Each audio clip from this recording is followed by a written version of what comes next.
So welcome back, everyone. It's so interesting what we're talking about here. I have Dr. Sarah Vizcarra, and she is on, did I say it right? Yes, you did, yes. I'm so worried about that. So she's the owner of AZ Sleep and TMJ Solutions. And it's interesting, this conversation, that people don't realize that there's so much to it. We could literally go on forever. Number one of the things that we wanted to talk about was age, because I was talking to you at the break, and I said, well, we think of this as for older people, and yet younger. You said, ask me that question.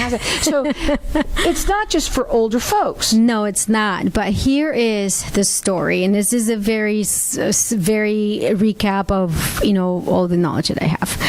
Is women, as we get older, we lose estrogen. So it's all about hormones. As our estrogen goes down, our testosterone goes up.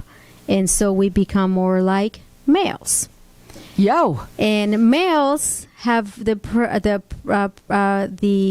prevalence of sleep apnea in males is a lot higher. It almost is 3 times as much as females until we reach menopause. Thank you. Until we reach menopause. Because then our bodies become more, and we lose the estrogenic receptors in the back of our throat. They keep our airway open, so we snore more, and we have the probability of having sleep apnea more after menopause or premenopausal. As for males, and then there's another thing about aging is we lose tonicity of muscles. So as everything starts to drop, sag, or whatever, however you want to say it, the back of the throat, your airway muscles are all muscles. There's no pillars, there's no bones, there's nothing that holds it together except for muscle tissue.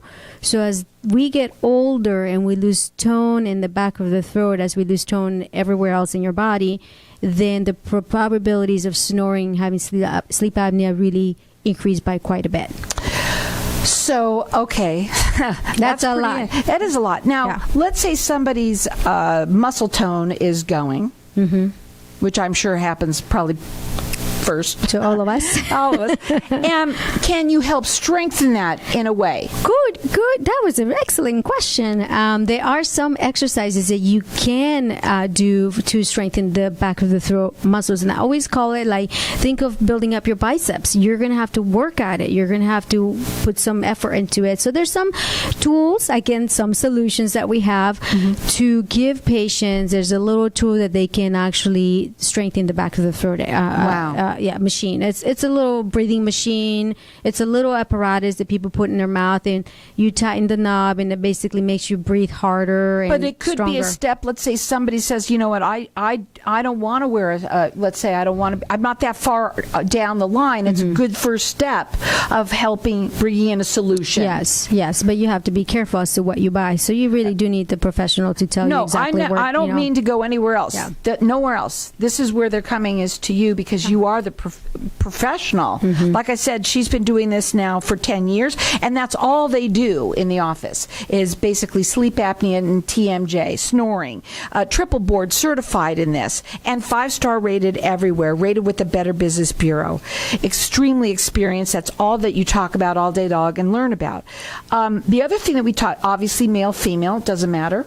It does matter, actually. As we're younger, there's a higher prevalence of males having sleep apnea than females, and it really does boil down to the hormonal, but also it's anatomical. The neck circumference of men is a lot wider than the ones in female. Makes sense. So the more body weight you have, guess what?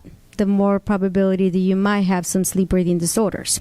Well, to me, the thing is to make that phone call and have them do an assessment. Basically, it's an assessment, and then find out, do we need to do a test?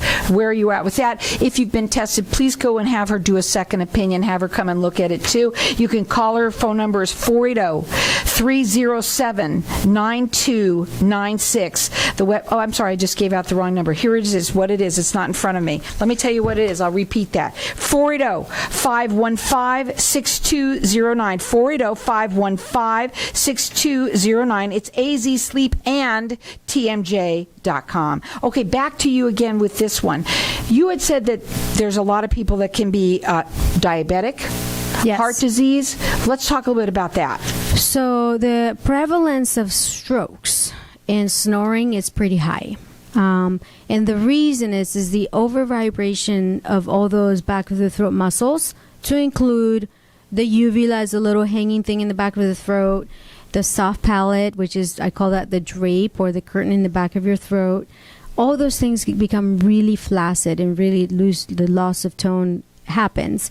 So as you over vibrate and you're really, and this is for a strong snorer, of course, they can actually over vibrate the carotid artery. And if you have plaques or you have plaques, then you can actually dislodge those plaques and then have a stroke in the middle of the night.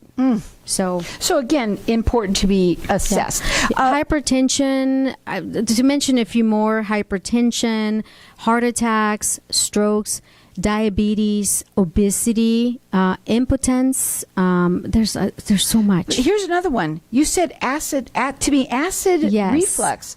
So you could just have that, and maybe that's really sleep apnea. Yes. Sometimes actually we are the ones diagnosing the acid reflux, because those patients will come in with their already appliances, when they come in for reevaluations, and they've changed colors.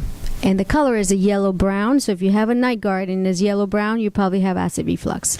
Well, you probably know you have it, because you probably have to take Tums a lot or something like that. You'd be surprised how many people don't know. Well, people have silent. Is it silent? Yeah, they do.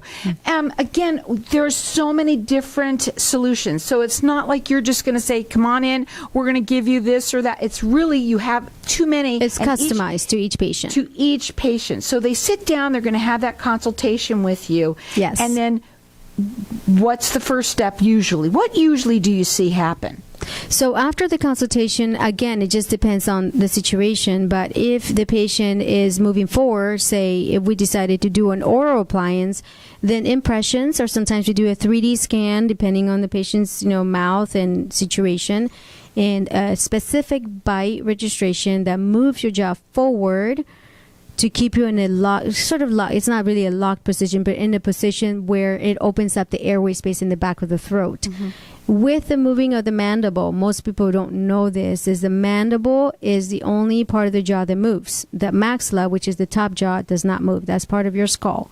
So we move the lower jaw forward just a little bit at the right position, so that the tongue can follow. So with sleep apnea, if it's obstructive sleep apnea, because there's a few other ones, as the mandible moves forward, the tongue moves forward, and therefore we open up the airway space in the back of the throat. But now that's just one of the bigger solutions that Correct. You might need. Yes. You also might need a CPAP as well. You might not. You don't know. You don't know. Right? And again, there's other things that it could be.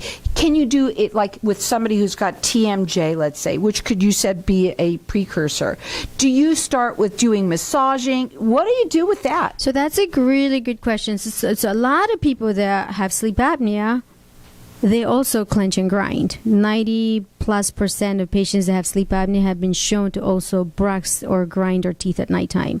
So those patients require special attention, because you really do need to figure out what design is best for the situation. The designs will change depending on what I see, and ensuring that you're not damaging more of the TMJ, the jaw joint or muscles of the head and neck.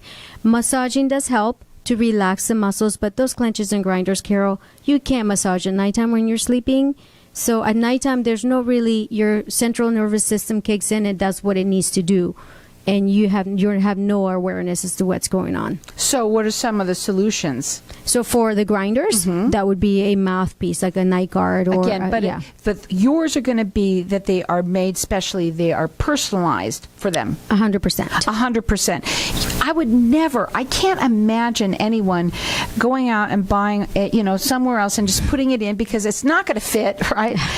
And it's going to be slipping around. There's no way that you've got to make sure that you go to somebody who is reputable, who you are, and has been doing this that's all they work on in the office, and 10 years in the Valley. She's triple board certified, 5-star rated everywhere. She's located in North Scottsdale. She's rated with the Better Business Bureau. Her phone number, it's 480-515-6209. I'm going to say it again, 480-515-6209. 6209. What are your final words?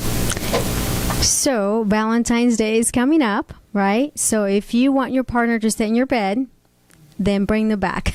Come see me. Because you know what? She says snoring is not sexy. Again, that number to call her, it's 480-515-6209. Check her out on the website. She's got tons and tons of information there. It's azsleepandtmj.com. You can go to her. She's located in North Scottsdale. Again, 10 years doing nothing but this. Triple board certified. azsleepandtmj.com. Again, that phone number to call, it's 480-515-6209.